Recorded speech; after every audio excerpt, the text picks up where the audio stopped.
다음은 메리츠 그룹에 대한 얘기인데요. 메리츠 증권이 또다시 자사주 매입을 공시를 했어요. 메리츠 지주도 최근에 관련해서 공시를 했는데 역시나 이거에 따라갔습니다.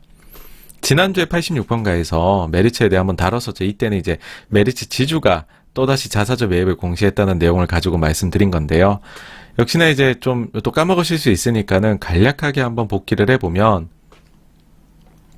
지난 5월 14일이었습니다. 메리츠에서 중기 주주 환원 정책을 발표했고, 이게 이제 현금 배당은 줄이고 자사주 매입 소각 쪽을 실행하겠다 이래버리니까는 이거 되게 안 좋은가 봐 라고 하면서 메리츠 그룹 삼형제가 주가가 대폭락을 기록을 했었습니다. 그리고 여기에 대해서 비판들이 나오고 매도 의견들이 속출을 했었죠.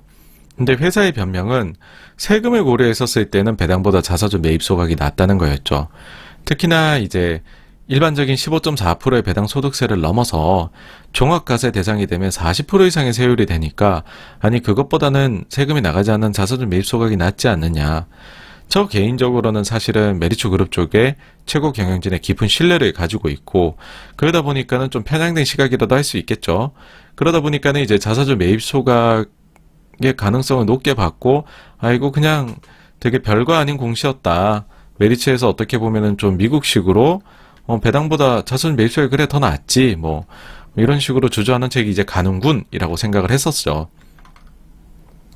근데 그러면서 이제 이때 당시에 이거는 순수하게 투자자 여러분들께서 메리츠 경영진을 어떻게 보시느냐의 차이다 라고도 말씀을 드렸습니다. 그러니까 잘하는 경영진이다라고 생각을 하면 자사주 매입 소각에 대해 찬성하는 거고, 이상한 의도를 가지고 있는 곳이다 라고 하면은 이거 어쨌든 배당이 줄어드네 안 좋네 라고 할 수 있는 건데, 이거는 제가 어떻게 말씀드릴 수 없는 부분이라고 말씀드렸었어요. 그러면서 이제 그냥 과거 사례만 보여드렸는데, 메리츠 지주는 2017년 2월에 자사주 사서 소각 400억, 19년도에 700억 자사주 사서 소각, 21년도 3월에 500억에 이때 당시만 해도 이제 자사주를 사고 있었죠. 매일 5만 주씩. 근데 이때 당시 이제 자사주 매입이 끝이 나고 16일에 완료가 됐죠. 그러고는 17일에 바로 추가로 500억 샀는데 또 500억 사겠다라고 발표를 했습니다. 그러면서 메리츠 지주가 이렇게 행동했으니까 우리 좀 믿어줘야 되는 거 아니에요? 조금은 신뢰를 조금 더 높여도 되는 거 아니에요? 했었죠. 그러면서 증권을 언급했어요. 왜냐하면 증권이 2021년도 3월에 1000억 자사주 매입하는데 이거는 공시 자체 소각이라고 명시를 했습니다. 그래서 매일 30만 주씩을 사고 있다고도 말씀을 드렸죠.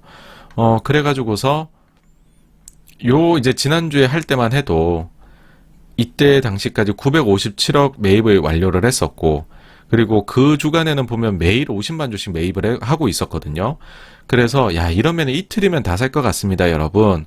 그래서 이게 종료가 되고 나면 과연 지주처럼 또다시 자사주 매입을 공시를 할까요? 여러분 한번 지켜보시죠 라고 얘기를 드렸죠. 근데 이게 웬걸요? 메리츠 증권도 종료하고 난 이후에 추가로 자사주 매입을 공시를 했습니다. 이게 이제 처음에는 이제 매일 50만 주면 이틀인 줄 알았는데 이번 주에 와서는 약간의 변주를 두시더라고요. 월요일에 45, 화요일에 30, 수요일에 14만 주로 3일에 나누어서 매입을 하셨고요. 그래서 수요일까지 해서 매입이 끝났고, 목요일에 장이 끝난 이후에 자사주 매입 1000억을 추가로 또 공시를 했습니다. 역시나 기간은 1년이고 마찬가지로 이제 이건 다 소각하겠다라고 해가지고서 공시를 냈죠. 공시 한번 보실까요? 링크 있는데.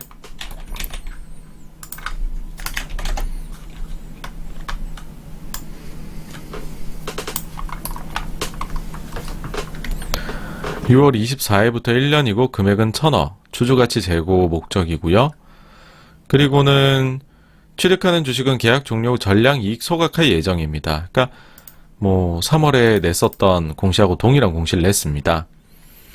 그러니까는 메리츠에 대한 신뢰도 높아지는 거죠. 지주도 끝나니 사고 증권도 끝나니 사더라 바로. 자, 그럼 일단 현재 속도는 어떤 식으로 사고 있느냐라고 보면요. 지주의 경우에 3월 초에 500억 자사주 공시낸 이후에 3개월 조금 더 걸려가지고서 모두 매입하는 걸 마쳤거든요. 이때 당시에도 1년 동안 한다고 기간 처음엔 얘기를 했었어요. 근데 3개월 만에 산 거고. 근데 그때 당시에도 요 정도 속도였습니다. 5만 주 정도 속도. 근데 메리츠 지주가 새롭게 자사주 매입을 공시한 이후에 지금 사고인 속도가 5, 6만 주입니다, 여러분. 그러면은 3월하고 비슷하게 산다라고 해버리면 또 3개월이면 다 사게 될 수도 있습니다. 네, 어마어마한 속도고요. 메리츠 증권의 경우에 3월 중순에 1,000억 자사주 매입 공시를 냈죠. 그러고 나서 3개월 조금 더 걸려가지고서 역시나 모두 매입을 마쳤습니다. 그러고서 이제 목요일에 이제 추가로 1,000억 더 사겠다 했으니까는 목요일에 자사주 얼마 샀는지 이 하루치밖에 안 보이긴 해요. 지금 나타난 거는 하루치인데, 근데 역시나 40만 주. 요거는요, 역시나 또 요때 사던 것과 똑같은 페이스입니다. 그렇다라는 거는 3개월 만에 다 사게 될 수 있다는 걸 뜻합니다. 굉장히 귀추가 주목이 됩니다. 예. 하여튼 다시 산다는 거에 저도 놀랐고요. 그리고 다시 사는데 그 속도에 또 한 번 놀라고 있습니다. 자, 여기서 이제 메리츠 증권 쪽 조금만 더 볼게요. 뭐냐면 최근에 보시면 키움증권이 ICPS를 발행해서 자본을 늘렸어요. 그러니까 다른 증권사는 지금 자본을 늘리고 싶어 하는데 메리츠는 왜 줄이는 걸까?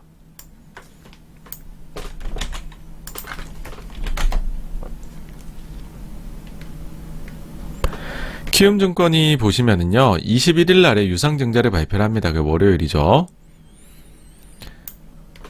기사에도 있죠. 자, 4,400억 원 유상증자로 종투사 자격을 취득.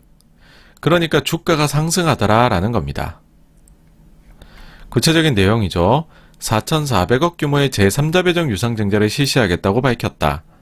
요거는 상환전환우선주 ICPS이다.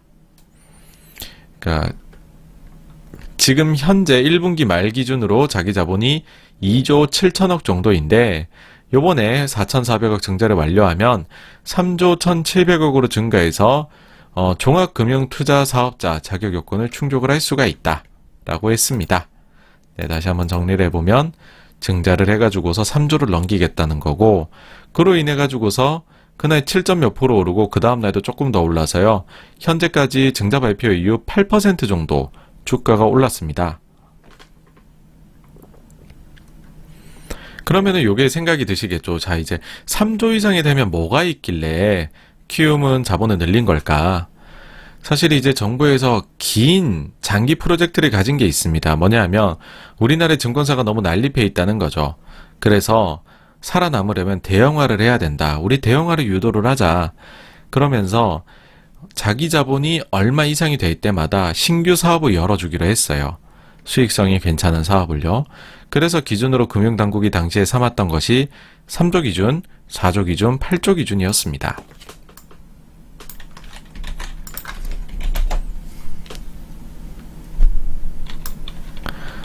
여기에 대해서 조금 더 이제 구체적으로 해가지고 보시면은요,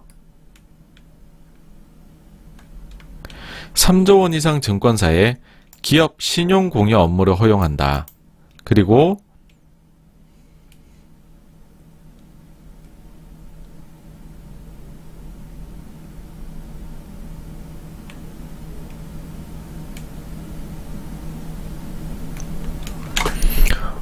요 기사에는 안 나와 있네요. 원래는 프라임 브로커리지 서비스가 제일 크거든요. 3조 이상이 됐을 때.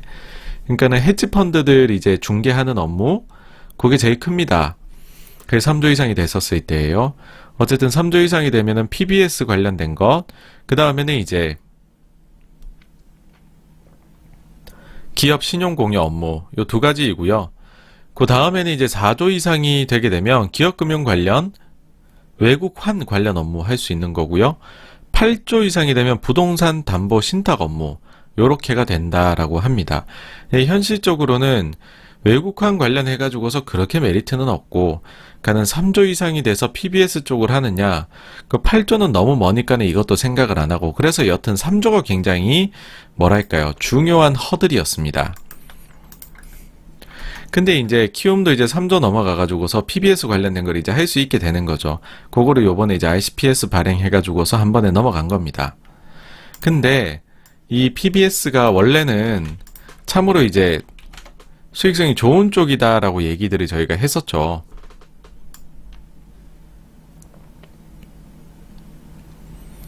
요런 특집 기사가 있더라고요.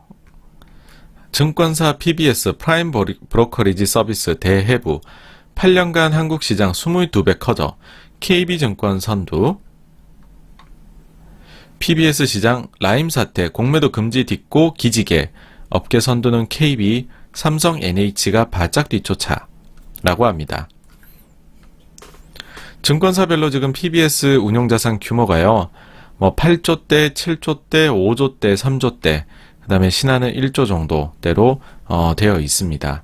다 합치게 되면은 지금 한 30조 원대라고 볼 수 있습니다. 근데 이 규모 자체는 이제 22배 넘게 커진 거고요. 여기에 대해 가지고서는 이제 자기 자본 3조 이상 많이 할 수 있다라는 거고, 그러면 3조 이상의 자격을 갖춘 곳이 어디 있느냐라고 하면은 지금 8개가 있다는 거죠. 삼성, NH, 미래, KB, 한국, 신한. 근데 8곳 중에 요 6개는 영업을 하고 있고, 기준을 넘겼음에도 불구하고 메리츠하고 하나금융은 요 영업을 하지 않고 있다라는 겁니다. 뭔가 이유가 있겠죠, 여러분, 그쵸?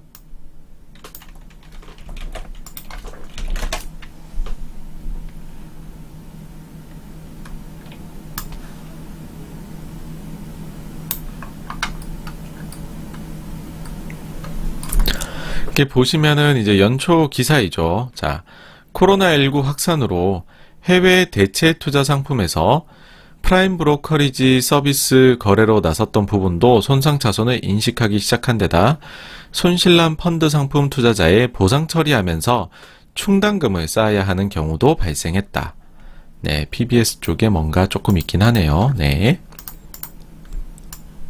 그리고 이제 메리츠를 보시면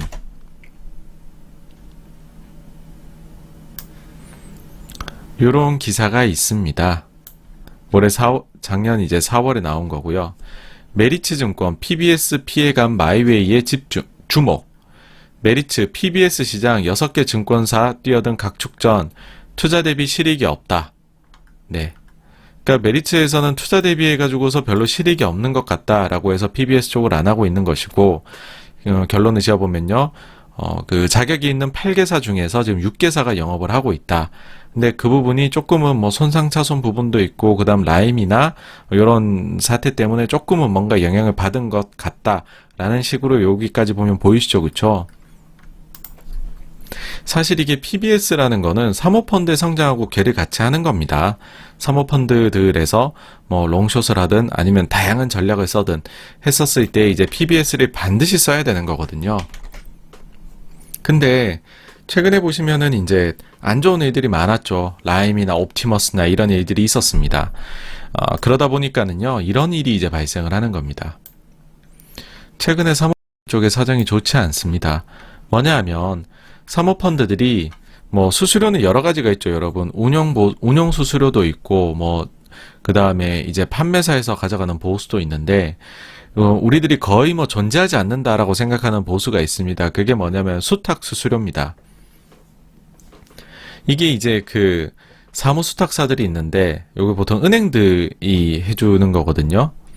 근데 은행들이 이게 보니까는 라임이나 옵티머스 터지니까는 이제는 감독 당국에서 수탁한 쪽도 책임이 있으니까는 책임을 물어가지고서 너네도 책임을 져라. 이 피해에 대해 가지고서 너희가 제대로 수탁 업무, 수탁사에서 감시 감독 이 업무를 제대로 안 한 것 아니냐라고 얘기를 해버리는 거죠.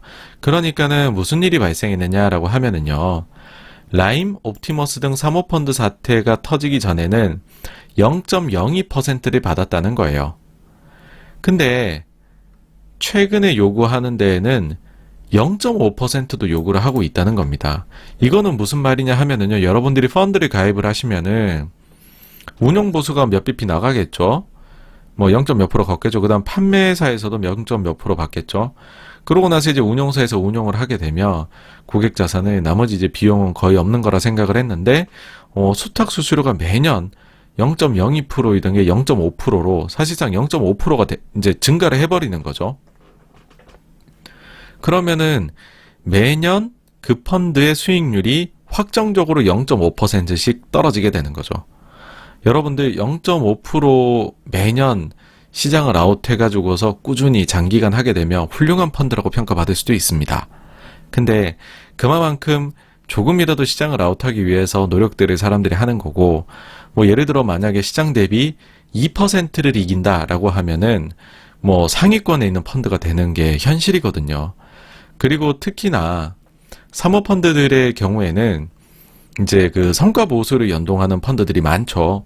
그렇게 했었을 때 펀드 수익률의 허들, 그러니까는 내가 성과 보수가 나오는 허들 자체가 낮습니다. 그렇게 높지가 않아요. 뭐 20%, 30% 이런 게 아닙니다, 여러분. 한 자리인 경우가 많습니다. 그러면은 혹은 허들이 없는 경우도 있죠. 그러면 0.5%의 매년 추가 비용이 나오게 된다는 것은 나의 성과 보수가 매년 어마어마하게 깎이게 됨을 의미를 합니다. 근데 이런 식이 되다 보니까는 하여튼 사모펀드 쪽에는 굉장히 안 좋은 일이 발생을 한 거죠.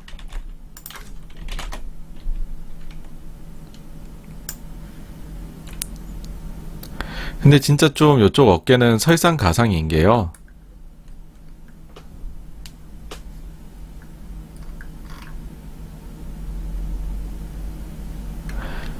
여기 보시면은 이제 펀드 수탁 서비스의 최저 수수료가 사실상 1억까지 올랐다. 라임 사태 전에 2에서 4bp였음을 고려하면 30배가 아까 25배라 그랬잖아요. 여긴 이제 30배라 그래요. 수탁 수수료 고려 시 최소 500억 이상의 펀드를 조성해야 된다라고 합니다. 여러분들 사모 쪽에 단일 펀드로 500억 이상인 거요. 그리 많지 않습니다.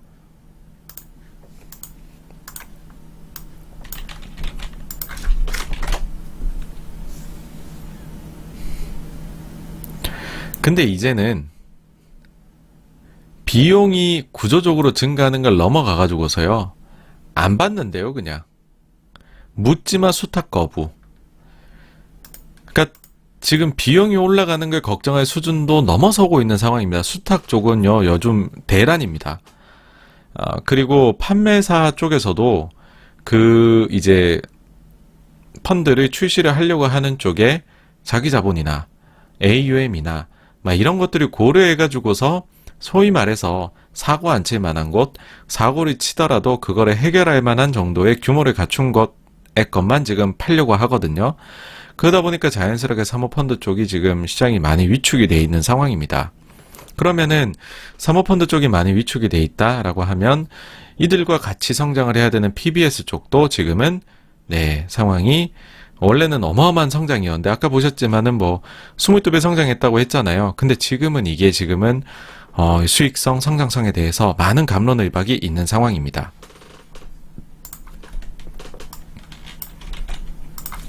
그래서 이제 상황이 이런 식으로 자꾸 이제 흘러가다 보니까 특히나 이제 좀 요번에 많이 문제가 됐었던 신금투의 경우에는 아예 이런 얘기까지 했습니다. PBS 비즈니스 축소하겠다. 이런 것까지도 얘기를 했습니다. 자, 그러면 3조 넘으면 PBS 할 수 있어서 좋다는 건데, 자, 키움증권 3조 돌파를 한다는 거죠. 그럼 키움이 PBS를 과연 할 것이냐라고 하면, 키움은 사실 이 의도하고는 조금 다릅니다. 그게 뭐냐면, 키움증권은 기본적으로 브로커리지가 굉장히 강하고, 브로커리지 쪽에서 사실 뭐 거래, 수수료보다도 더 마진이 좋은 쪽은 아무래도 대출을 해주는 거죠. 뭐냐 하면은 여러분들이 주식 사실 때 미수로 사거나 신용으로 산다. 그러면은 그게 일종의 증권사가 자기 자금으로 여러분들한테 대출을 해주는 거죠. 그러면 그 대출에 따른 이자율이 어마어마하게 높아서 이게 수익성이 아주 좋습니다. 근데 이게 주식시장이 화랑이 되니까는 신용거래가 계속 증가를 하고 있으니 아니 신용거래 마진 좋은데 이거를 계속 늘려야 되겠네 라고 생각을 하는 거죠. 자, 그럼 일단은 신용거래 쪽 마진이 도대체 얼마길래 좋다 제가 이렇게 강조를 하는 걸까? 그 한번 자료를 보시면은요.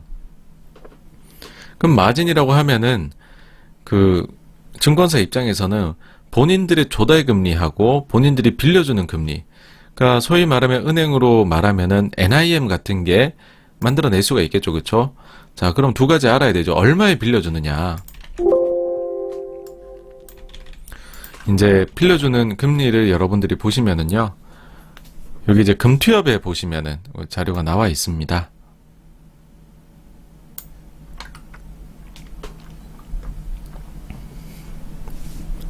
여기서 이제 신용거래 융자 이자율 클릭을 하셔가지고요. 기간별로 해가지고 보시면 지금 키움증권이 밑에 있죠. 그쵸? 1에서 7이 7.5%, 그 다음 8.5%, 9%, 야, 3달 넘어가면 9.5%로 빌려주고 있고, 연체 이자율 9.7%, 9%가 7.5에서 9.5%로 빌려주고 있네요. 그죠? 대단히 높습니다. 다른 증권사들도 크게 사정이 다르진 않아요. 뭐 한 짧은 경우 4%대, 그 다음에 긴 경우에는 거의 뭐 한 8에서 9%대, 이렇게 지금 신용 관련해가지고 이자율이 책정이 되고 있습니다. 높죠, 그죠, 여러분? 근데 그러면은 이들의 조달 금리는 어느 정도 수준이냐? 뭐 조달 방식이 두 가지쯤 있겠죠. 하나는 여러분들이 CMA 통장 같은 거 가입하시는 거, 그거 뭐 요즘 이자율 얼마 줍니까? 그쵸? 매우 낮은데, 그것뿐만 아니라 이제 증권사들이 필요하면 자기네들도 그 대출을 받죠.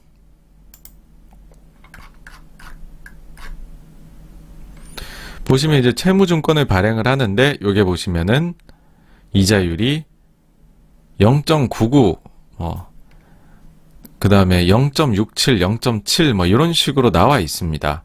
네, 그러니까는 소위 말해서 그 NIM 일종의 그거를 한번 계산을 해보게 되면은 뭐 한 6에서 7%, 높으면 8% 정도까지도 나올 수 있겠다라는 것이 보이실 겁니다. 그러니까 굉장히 고마진의 사업이다. 왜냐하면 은행들이 2%가 안 되거든요. 근데 증권사는 매우 높은 거죠. 그러다 보니까는 이걸 안 해줄 이유가 없습니다. 근데 여기에는 규제가 있어요. 뭐냐면 신용거래를 늘려주려면 무한정 늘릴 수 있는 게 아니라 정부 규제가 뭐 다른 것도 포함입니다. 근데 그렇게 해가지고서 자기 자본의 100%까지만 신용거래를 해줄 수가 있는 거죠. 그래서 이 고마진의 신용사업을 늘리려고 하면은 증자를 해야 되는 겁니다. 그러다 보니까는 ICPS 같은 거를 하게 되는 거죠. 키움증권의 경우에 요번에 두 종류의 ICPS를 발행을 합니다. 그래서 이제 요 4천억짜리 같은 경우에는 요런 조건들이 달려 있고요. 배당률이 3.3%입니다. 400억짜리에 대해 가지고서는 배당률이 3.9%가 있습니다. 만약에 요 두 가지가 다 전환이 된다라고 가정을 하게 되면은 현재 주식수 대비 희석되는 양은 약 10.8% 정도가 됩니다. 그러면 조달하는 금액이 4,400억이고 이들 중에서 뭐 100% 근데 이제 90%까지 신용공여가 나간다라고 저희가 생각을 하고요. 그 다음에 아까 보시면은 그 키움의 경우에는 뭐 한 7에서 9% 정도로 지금 신용 이자율이 나와 있잖아요. 근데 이제 조달하는 게 3.3에서 3.9란 말이죠. 그러면 이제 계산을 그냥 편하게 요 관련해서 마진이 한 3% 정도다라고 저희가 계산을 하게 되면 추가적으로 나오는 이익이 120억이 되게 됩니다. 그러면은 키움증권 2021년 지배주주 순이익 예상치가 약 한 7,500억인데 이익은 약 한 1.6% 증가를 하게 되는 거죠. 그리고 만약에 모두 다 전환이 된다라고 가정을 하게 되면 희석은 10.8%. 사실 이제 요 요인 때문에 누가 봐도요 그렇잖아요. 요 정도 금액의 ICPS를 한다. 그러면은 이익 증가분 대비해서 희석이 더 크네. 원래 그래서 키움증권이 요걸 하게 되면 안 좋은 거네라고 여러분들도 딱 보이시죠, 그죠? 근데 실제로는 발표한 이후에 주가가 8%가 올랐다는 겁니다. 여기에 대해 의문이 조금 있으실 수 있어요. 지금 메리츠 얘기하는데 너무 딴 데로 가긴 했는데요. 저도 이 자료를 만들다 보니 이게 메리츠 자료인가 키움 자료인가 이런 의문은 좀 나왔었는데 어쨌든 그래도 이거 마무리 지어야죠. 보면은 키움증권이 사실 그 전에 실적 발표회나 이럴 때 ICPS 자본을 좀 늘릴 거다라는 것을 계속해서 이야기를 시장에 해왔습니다. 그러다 보니까는 사실 키움증권의 밸류에이션이요 타사들 대비해가지고서 더 좀 낮았던 면도 있어요. 그러니까는 악재죠 일종의 누가 봐도. 근데 이게 이제는 발표가 되니까 악재 해소다라고 하면서 그 눌렸던 면이 좀 일시에 해소되는 면이 지금 있는 것 같습니다. 어쨌든 자본을 늘리게 되면은 이렇게 추가적으로 이익이 나올 수 있는 부분이 있는데 근데 메리츠는 지금 자본을 줄이려고 한다는 거죠. 네. 계속해서 일부러 이 타이틀에 똑같은 거를 여러 번 달아놨어요. 하나는 키움의 사정, 하나는 메리츠의 사정 이렇게 보려고요. 메리츠가 지금 보시면은요, 자기 자본이 4조 4,800억이에요. 그러니까 메리츠도 ICPS를 했죠. 그래서 3조 4조를 넘어가 봤어요. 근데 여기를 넘어가가지고서 사업을 확장을 해보려고 하니까 이 중에서 가장 핵심이라 할 수 있는 거는 PBS 쪽인데, 근데 여기 이제 막상 와가지고서 스터디를 해보고 진출을 하려고 해보니 본인들이 그렇게 수익을 낼 수 있는 분야가 아닌 건 아닐까라는 생각이 들었다는 거죠. 그래서 자본을 확충을 해놓고서는 막상 이거를 이제는 그 PBS 쪽을 안 하게 되면 어떻게 보면 과잉 자본이 되어버리는 상황이 된 것 같습니다. 그러니까 여기서부터는 저희 뇌피셜이에요. 뭐 회사에서 이런 식으로 시장에다 소통한다거나 그런 부분은 절대 아닙니다, 여러분. 근데 저희 뇌피셜로는 자본을 늘려가지고서 신규 사업 쪽으로 확장을 해보려고 했는데 그쪽이 그렇게까지 뭔가 프라미싱 하지가 않더라. 그런 상황에서 그러면은 어떻게 보면 메리츠는 지금 오히려 과잉 자본이 되어버린 상황이고, 아니 그러면 이렇게 늘려놓은 자본 가만히 둘 수는 없는 게 아니냐라고 생각을 한 것은 아닐까라는 거죠. 근데 이제 키움은 보면은 사실 PBS 안 할 거지만 그래도 늘려놓으면 이걸로 그 신용 쪽에 대출 쪽을 잘해주게 되면은 마진이 이익이 증가할 수도 있는 거지 않습니까? 근데 메리츠의 경우에는요, 사실 타사들 대비해가지고 대형사들 중에서는 브로커리지가 약하죠. 그러니까 지금도 자기 자본 대비해가지고 그 대출이 100%가 안 나가 있는 상황이에요. 다른 것들은 막 중간중간에 신용거래 여러분 일시적으로 중단합니다. 이런 것들 막 공지사항 뜨잖아요. 메리츠는 안 뜨거든요. 자기 자본 대비해서 100%만큼은 신용이 안 나가고 있어요. 그러니까 지금 늘어나 있는 것 자체가 뭐 키움처럼 이거 가지고서 신용 쪽으로 활용하기에도 좀 어차피 지금 있는 것도 다 안 나가는데, 그러니까 어쨌든 여분이 너무 많이 남아 있다는 거죠.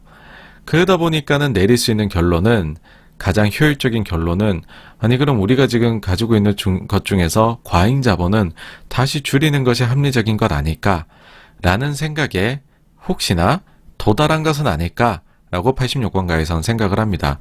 그래서 자기 자본을 굳이 크게 놔둘 필요 없다. 우리가 볼 때 조금은 남는 거다라고 생각하는 부분들은 자사주를 사가지고 소각해서 없애버리자. 그게 효율이 훨씬 좋은 것 같다. 그러면 우리 ROE에도 훨씬 도움이 될 것 같다. 라는 것이 지금의 메리츠의 모습인 것 같아요. 그러다 보니까는 다른 증권사들이 자기 자본을 늘려왔고, 심지어 이제 키움까지도 늘렸는데, 메리츠는 오히려 이들과 정반대의 길을 가고 있는 그런 이유가 이런 데에서 연유한 것이 아닐까라 생각된다는 겁니다. 이제 여기까지 이제 증권이 자사주 매입을 또 했는데, 거기에 대해서 좀 나올 수 있는 우려, 네, 거기에 대해 가지고서 86번가가 가지는 생각 정도까지 말씀드렸고요. 자, 이제는 메리츠 화재입니다. 여러분들 이제 이런 생각이 바로 드시는 거죠. 처음 지주만 했을 때는 그런 확신이 안 되죠. 증권하고 화재도 자사주 매입할까? 지주만 하는 거 아니야? 이게 대주 좀 몰아주려고 말이야. 근데 뭐야? 증권도 하네? 그러면 이제 그 다음에 생각이 바뀌죠. 야, 화재도 하겠네. 화재 먼저가 기다리자. 이게 당연한 생각입니다. 근데 화재는 조금 더 들여다보실 게 있습니다. 뭐냐 하면은요. 일단은 86건가에서 보기에는 당연히 메리츠 화재도 자사주 매입을 하고 싶은 걸로 보여요. 안 할 회사가 아니죠, 메리츠는. 특히나 메리츠가 올해 한번 자사주 매입을 했잖아요. 언제 3월 9일부터 4월 9일까지 한 달 동안에 300억 매수를 한 바가 있다는 거죠. 근데 아직까지 제일 먼저 끝냈는데 추가적인 공지가 없어요. 자사주 매입에 대한. 여기에는 약간의 사정이 더 있다는 걸 우리가 알아두자는 거죠. 일단 여기에 대해서 제가 5월 22일 날 라이브에서 많이 말씀을 드린 바가 있습니다. 뭐냐 하면은 메리츠 화재는 그 전에도 자사주를 샀어요. 근데 소액씩 사요. 100억 사고 소각 안 하고 70억 사고 소각 안 하고가 이제 자사주로 남겨두는 거죠. 162억, 52억, 59억, 283억 사고서, 그러니까는 어떻게 보면 잔펀치만 계속 날리고 심지어는 소각도 없어요. 소각하겠다는 공시 내용도 없고. 그러니까 화재는 자사주를 사기는 사는데 소각을 안 하는 데고, 사는 물량 자체가 다른 두 개 회사 비해서는 좀 적구나라는 게 당연히 느껴지실 겁니다.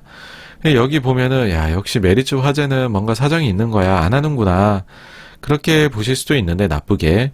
근데 저는 조금 맑은 눈으로 보게 되면 이때 말씀드린 게, 여러분들 반대로 생각해 보십시오. 보험사들 중에서 자사주를 소각한 곳이 한 군데나 단 한 군데라도 있나요?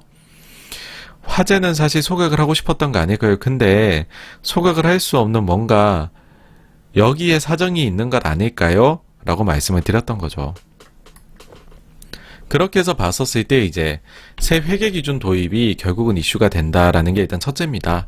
그러니까는 새 회계 기준이 도입이 되게 되면 보험사들이 자본 확충을 해야 되는 공포에 휩싸이게 될 것이고, 그러면은 이제 그 자본, 이제 정부 입장에서는 보험사들한테 과도하게 주주 정책을 펴는 거를 좀 막아서려고 하고 있는 것 아니냐라고 저희가 생각을 해볼 수가 있다는 것이죠. 실제로도 이제 주요 손해보험사들의 지급 여력 비율을 보시면은 삼성화재를 제외하게 되면 메리츠 화재가 이제 여러 가지 사정으로 인해서 두 번째로 높기는 한데, 어쨌든 다른 것들도 이제 난영난제급이고 막 자본력이 그렇게 뭐 풍부하다라고 볼 수는 없다는 거죠. 특히나 지금 2위고, 우리가 볼 때 DB 손해보험은 사실 이제 그 삼성 다음으로 뭐 명확하게 2위권 중에서도 사실 가장 경쟁력 있는 회사라고 저희가 항상 얘기를 하는 그런 손해보험사잖아요. 근데 그러한 DB조차도 지금 후순위체를 찍었거든요, 최근에.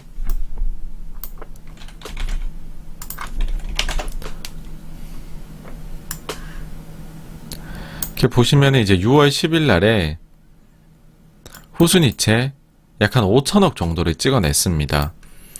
그러니까는 이런 거를 보면은, 야, DB까지도 후순위체를 찍는 세상인데, 그러면은 손해보험사들이 지금 이제 새로운 회계기준 도입을 앞두고 조금은 주주 정책을 좀 낮추고 일단 자본을 조금 갖고 있어야 되는 거 아니냐라는 거죠.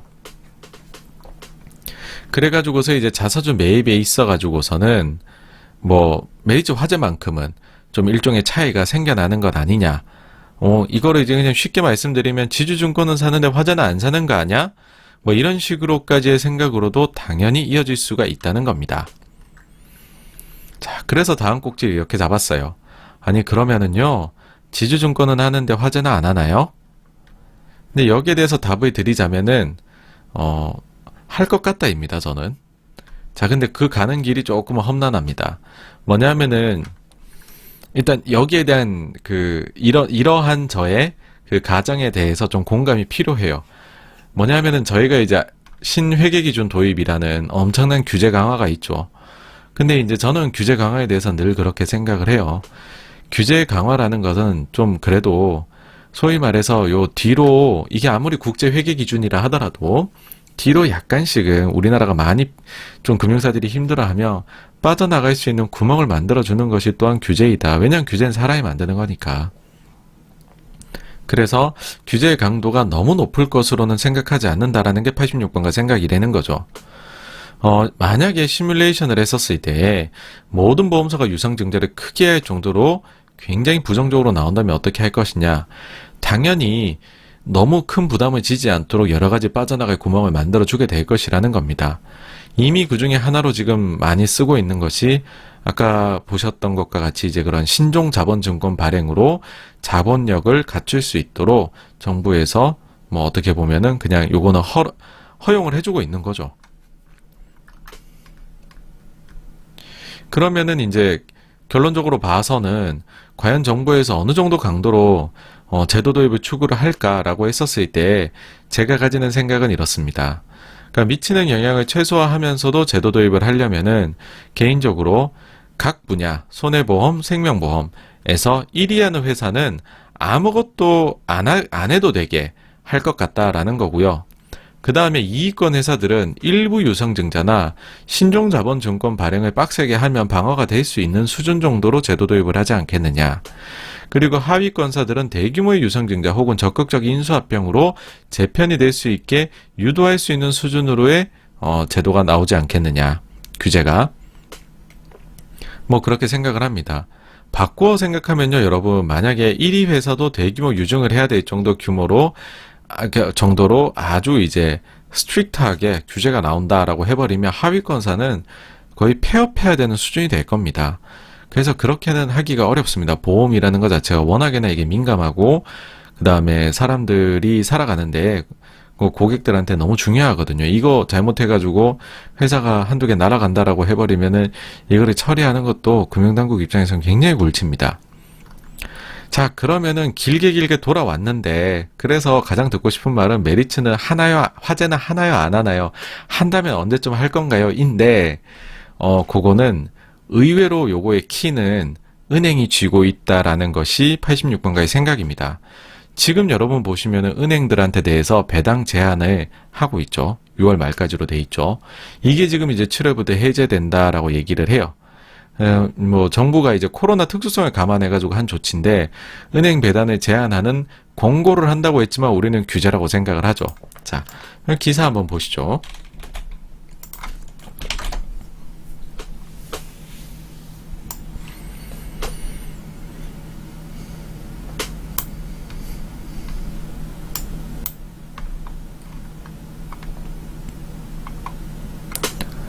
이게 이제 연초에 나온 기사이고요. 금융당국 은행 배당 순이익의 20% 이내로 제한을 권고한다.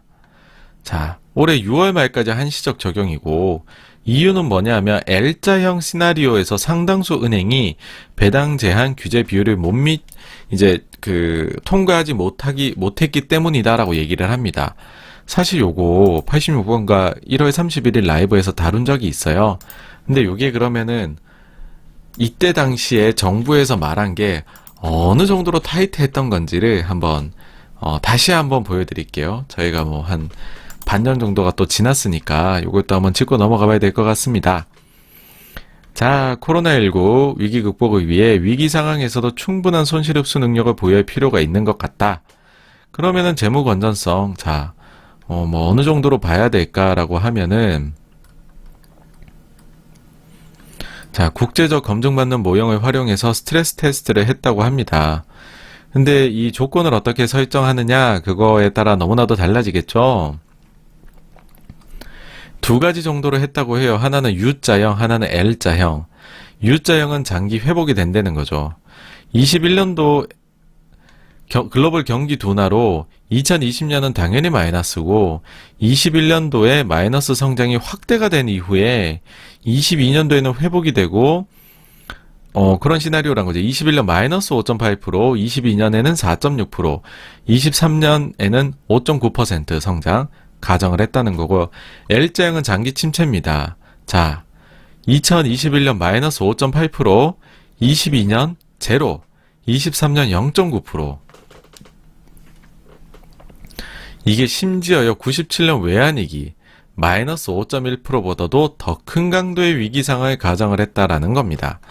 근데 일단 여러분 21년도 성장 잘 나오죠.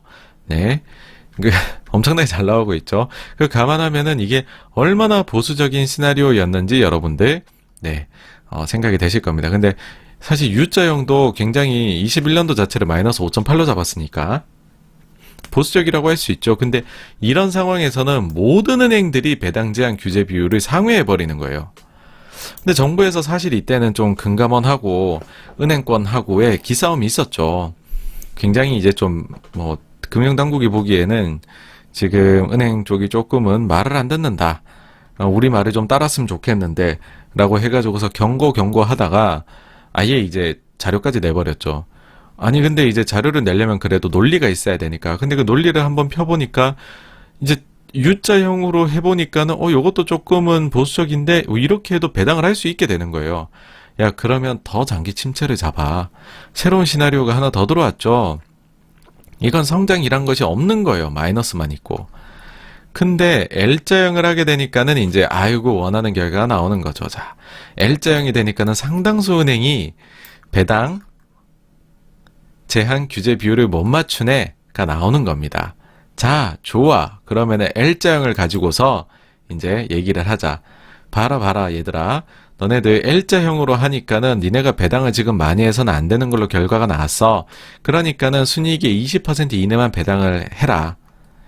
단 상황이 어떻게 될지 한번 지켜봐야 되는 거니까는 일단 적용 기간은 21년 6월 말까지로 할게. 이게 종료된 이후에는 일단은 자율 배당 가능해.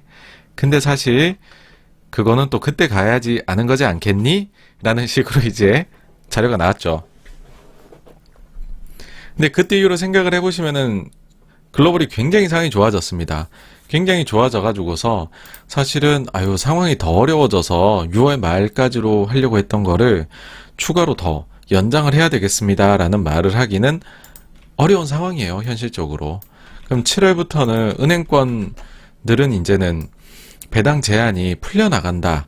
뭐 이렇게 봐야 되는 상황이 된 거죠. 실제로 이런 기사들이 나오고 있습니다. 이익 증가에도 저평가 하반기 은행주의 시간이라고 하면서 주요 이유 중에 하나가 배당 규제 풀리는 것도 호재, 7월 말쯤에는 중간 배당이 결정될 듯하다 라고 이제 보고서들, 기사들 나오고 있습니다. 그러다 보니까는 이제 배당 과거처럼 해도 돼? 라는 걸 넘어서 가지고서요. 아니 근데 우리는 사실 주주들 외국인도 많고 되게 좀 잘해주지 않으면은 회사 측에 대해 가지고서 굉장히 주주들이 화를 내는데 우리 그러면 못한 것까지 더 해줘도 되는 거 아니에요? 그러면서 한수위 더 뜨죠. 이제 신한금융 요 4월 달입니다. 1분기 컨퍼런스 실적 발표 컨퍼런스 콜에서 아니 우리는 이제 약관을 고쳐가